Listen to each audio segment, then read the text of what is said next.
Hello again, everybody, and welcome back to another episode here of Banished It Out. I am George McNamara. I've heard it said numerous times, the Jesuit faith.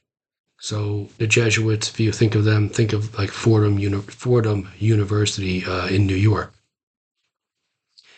They were famous for telling their followers for over 500 years, give me a child from age 0 when they're first born to age 7, and I will give you the man or the woman.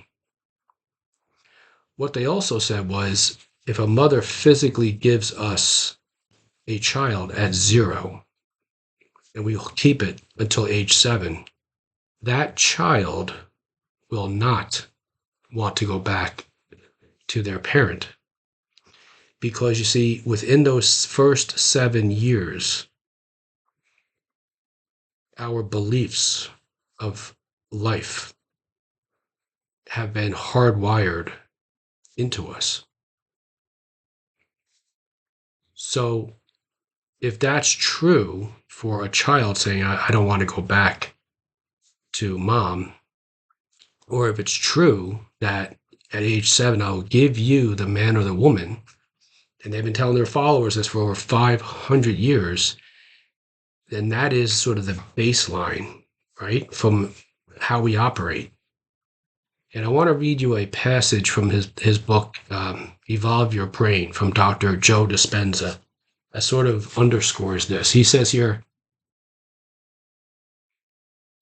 we choose to remain, now listen to this, we choose to remain in the same circumstances because we have become addicted to the emotional state that they produce and the chemicals that arouse that state of being.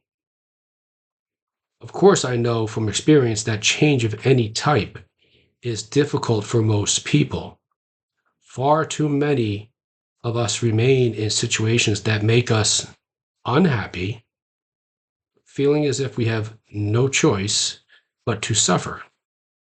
I also know that many of us choose to remain in situations that produce the kind of troubled state of mind that plagues us for entire lifetimes.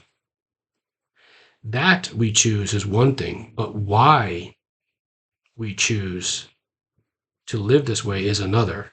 We choose to live stuck in a particular mindset and attitude, partly because of genetics and partly because a portion of the brain, a portion that has become hardwired by our repeated thoughts and reactions, limits our vision of what is possible. Like a hostage on board a hijacked flight, we feel as though we are strapped into a seat on a destination not of our choosing. And we fail, therefore, to see all the other possibilities that are available to us. Understand your words carry a lot of power. The words that we speak audibly, I'm not talking about those. I'm talking about the ones that Dr. Joe talked about, the ones that we repeat within our mind that go on within us. So from that early sort of operational, the downloading of the operation platform, let's say, or the um, how we are going to live our life from those early stages. I was told about just the other day about a conference that took place here. So I guess someplace here in America, and the speaker was speaking to the audience. And they were speaking to the audience in a way that made the audience feel fearful and very upset about certain things going on politically within the world. Now, that type of those types of words are arousing, chemically arousing within the people, listeners. But what I noticed, I said, geez, that speaker also had a choice to speak to the audience in a way that says that was more uplifting and targeting personal power, not power as in physical power, power as in a belief in oneself that I am the creator of my world. My thoughts that then come out of my body audibly, those thoughts create my world. And how I think and how I act creates my world. But, excuse me, the speaker was also not coming from that perspective. So, why am I saying all this? It's because we need, well, not need, but we want to understand that nothing or nobody outside of us has any power over us. That if anybody or anything that we're listening to, or in this case, reading a book or listening to a podcast, if there's somebody who has information or knowledge about self empowerment, about understanding how this universe, not how much how it works, but that we're connected to it, that you and I are these spiritual beings. We are the universe. We are the field operating through this virtual reality suit that we call our human body. That we, like if we have a compass, we are the ones controlling which way the arrow and the compass moves by our thoughts, but primarily about the thoughts that we have about ourselves. You see, Dr. Joe also said that 90 by the time we're age 35, 95% of who we are is a memorized set. So just like in the book, those hardwired set of reactions, of beliefs and perceptions and emotional reactions to this world. 95% of who we are is a memorized set. Now I take that back to those early times from 0 through age 7.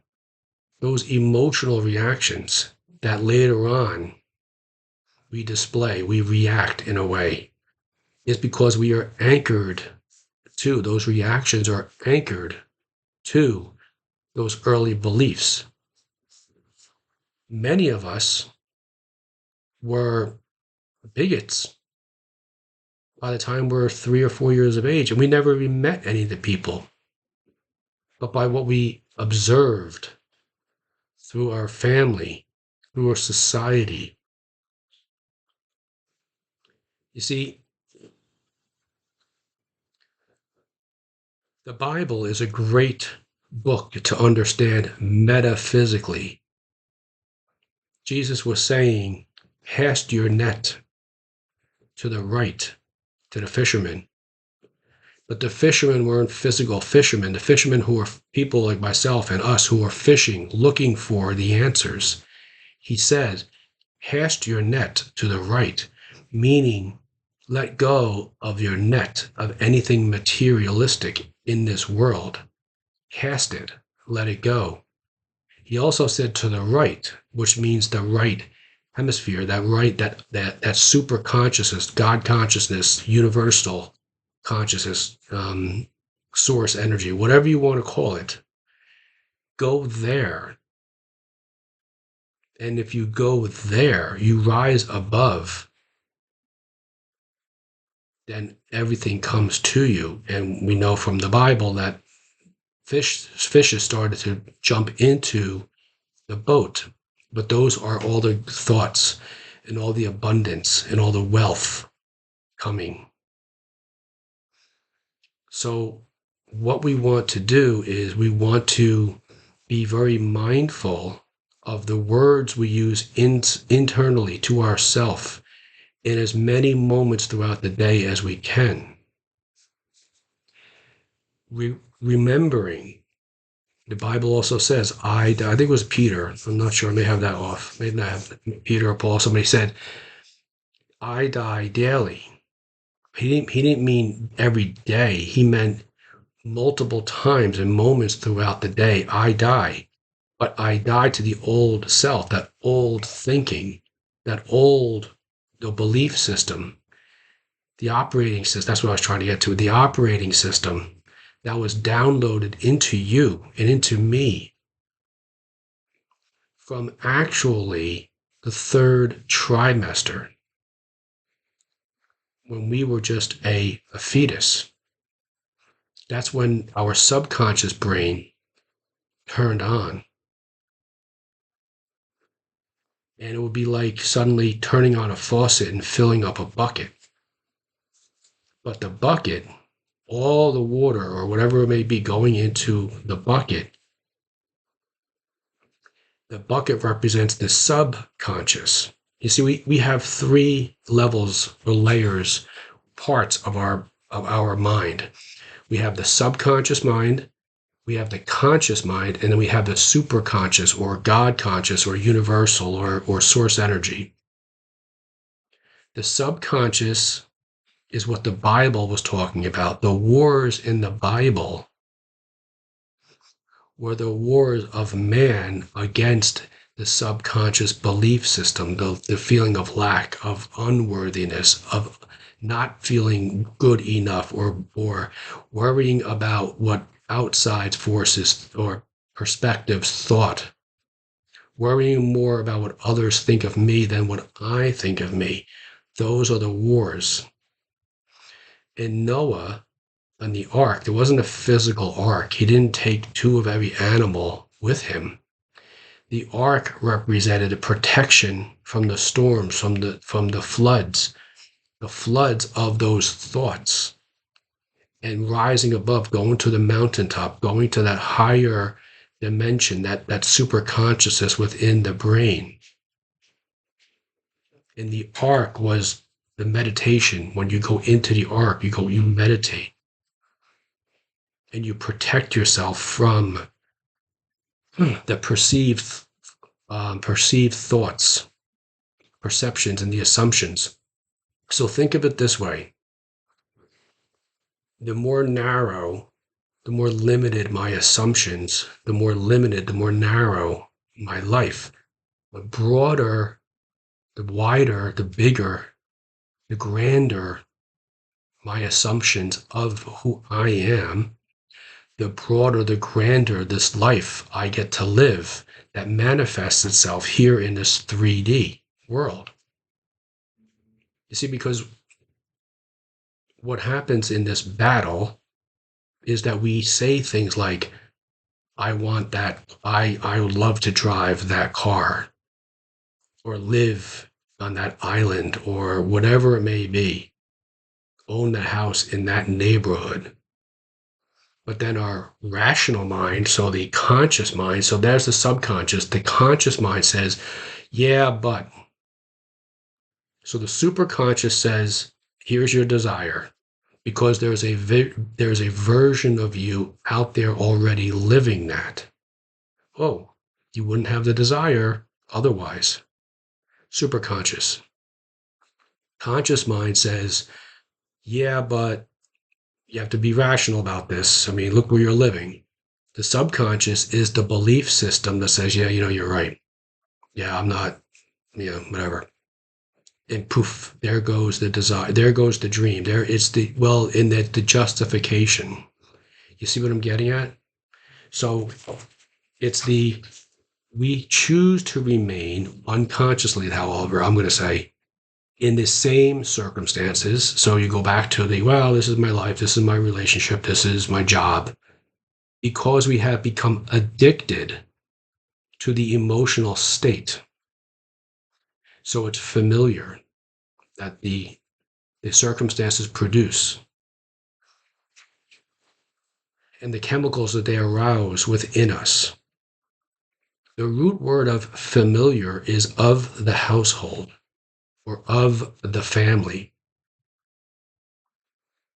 So, man's household are his thoughts.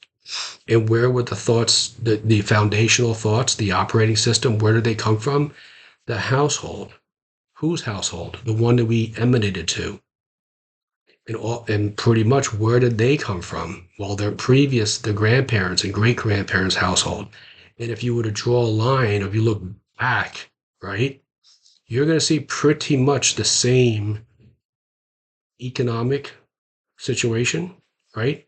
The same type of relationships, because like attracts like, right? In the same level or thereabouts of success. So it's all connected. Until now, you have chosen this video for a reason.